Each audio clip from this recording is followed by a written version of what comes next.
feel Pat's pressure is going straight up. Okay, go back. So when the pressure goes straight up, this is just for fun. Okay, don't go more than 15. Okay, ready? Go squeeze straight up.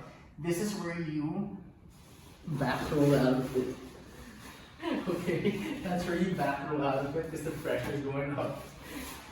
Now if Pat puts the pressure, if Pat puts the pressure going to the side, that's where I throw my legs to the side and then my back. Ending up in the turtle, underhook the leg, and I'm out again.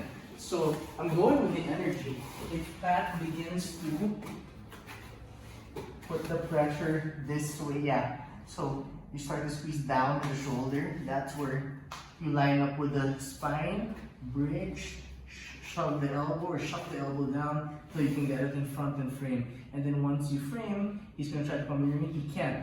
You're probably gonna think that I'd shrimp in now.